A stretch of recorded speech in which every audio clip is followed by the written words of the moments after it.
what's going on, YouTube? Man, got a frog stuck in my throat on that one. If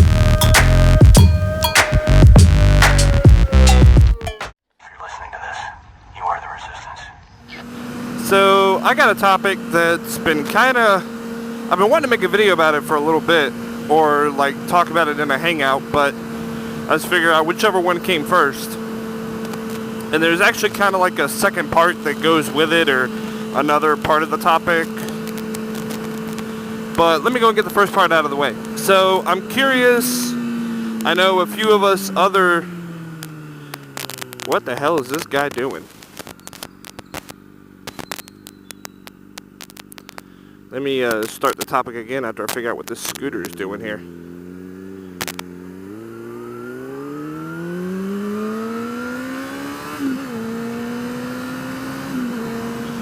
Alright, so for us smaller vloggers who have lives other than YouTube, I'm curious, what do you guys do? Let me try and think of a way to phrase this. How do you deal with like vlogging affecting your, non-vlogging life? So like, I'll give you an example. I ride my bike into work a lot, and I have a camera on top of my head, on my helmet. And a lot of times people ask me, why do you have a camera on there or something? And I tell them for like insurance reasons, or to keep track of stuff. But for a while now, I've just been telling them, I make YouTube videos. And I tell them, I have a motovlogging channel, and then I try to explain what motovlogging is. And they're like, you really just ride around on your motorcycle and talk to yourself? And I'm like, yeah, damn straight I do. And so I'm really curious, like, and then that got me thinking, like, how do other people handle, the two lives? Because essentially, when we throw our helmet on, we take on a whole nother persona. Like, I know when I put my helmet on and I throw my leg over my bike, I become Road King 013. I cease to be my, normal outside self. It's like being a superhero.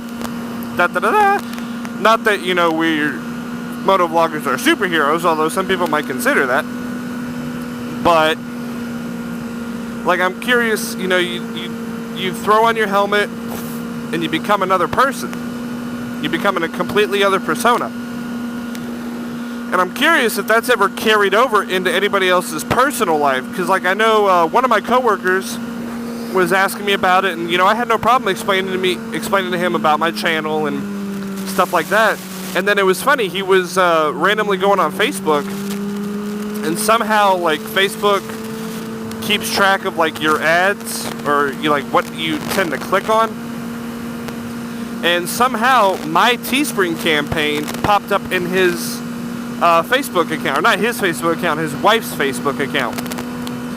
I'm not entirely sure how that happened, because aside from me just talking about it, it just randomly popped up, which, makes me think that the NSA is really onto us here. But that's one thing that I've been curious about, is how does motovlogging affect your outside YouTube personal life? Because there's been a few times where people have asked me about my channel, and like personal people, like my coworkers, and I know both my parents watch my videos, and I'm sure like a few of my friends watch my videos. And the thing is, it's like they know me outside of this persona, whereas there's some people that only know me as what I choose to show them. And I'm curious how other people have maybe handled it, or had a certain incident that may have happened, stuff like that. And that brings me into another part of this video, which is for people who ask, what is motovlogging? And, I essentially, like, in layman's terms, have to explain that, it's just riding around on a motorcycle with a camera strapped to your head, and you're talking to yourself.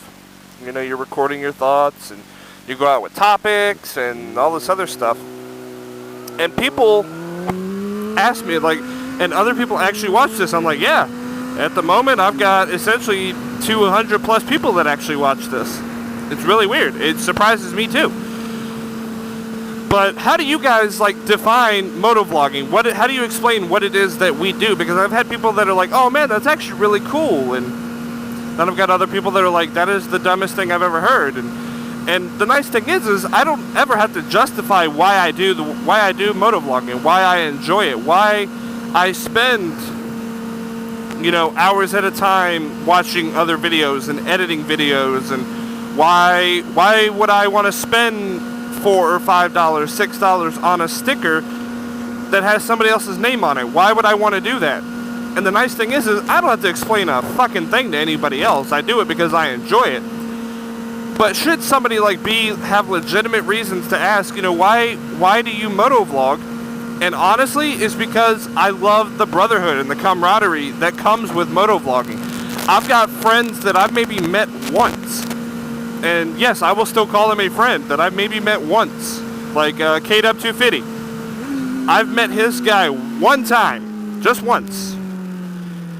For like a matter of 24, 48 hours. I can't remember how long we were there.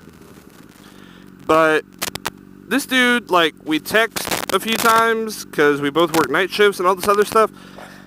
And he's sometimes a better friend or better person to talk to than people I know in real life.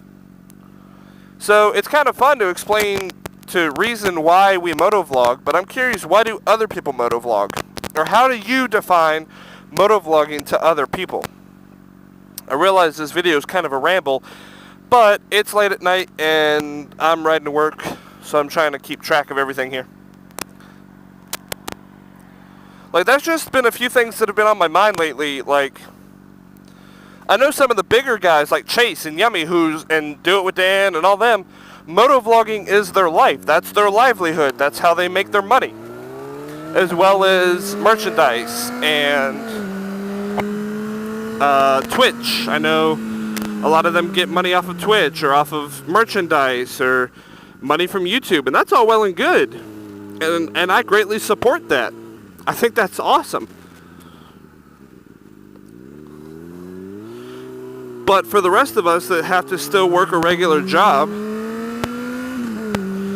and how do you deal with, you know, you may be regular Joe Schmo during 9 to 5, but you get off at 5 o'clock, you put that helmet on, you become a whole different person.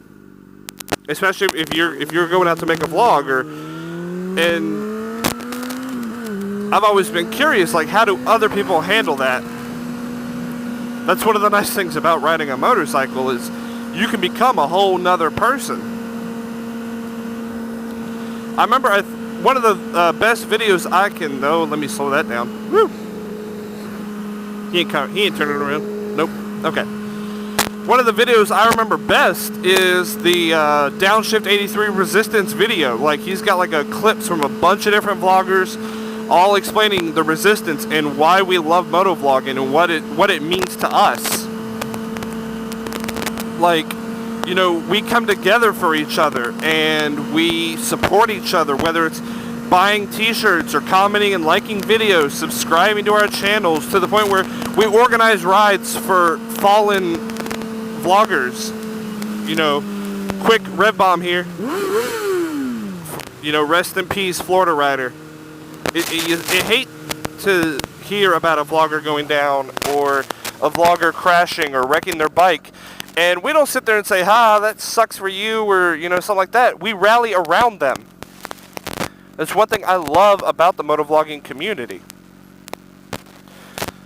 It's not a competition with people. You know, yeah, we sit there and joke like, oh, I've got this many subs, I got this, and I got this. We joke, but we gladly support one another. And that's one of the reasons why I motovlog, is for the brotherhood and the camaraderie.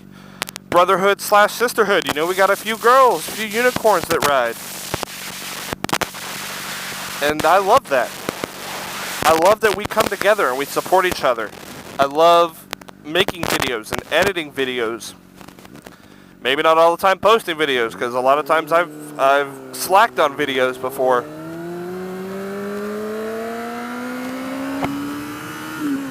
Or coming together to help a vlogger fix his bike, or people will ask, you know, other vloggers recommendations for riders who want to start riding, and good camera setups, good bike setups. You know, so a vlogger crashes his bike and he comes up with an idea to help get his subscribers to help him. I rally around behind that, and I don't understand why people would honestly disagree with that. But I feel like I've rambled enough here. My video didn't quite follow the thought process I originally planned this out to be. But you guys, give me your responses. Leave a comment, make a response video if you feel so inclined to, and I will gladly watch it. Be sure to tag me in it so I can make sure to find it. But I'm curious, how do you differentiate between your normal life and your vlogging persona? And how do you define, and what do you do when somebody asks you, hey, what is moto vlogging, or why do you moto vlog? I want to hear what other people's responses are. So you guys, I'm gonna go ahead and cut this video off here. Y'all take it easy, and I'll probably see y'all on the next vlog. Peace out.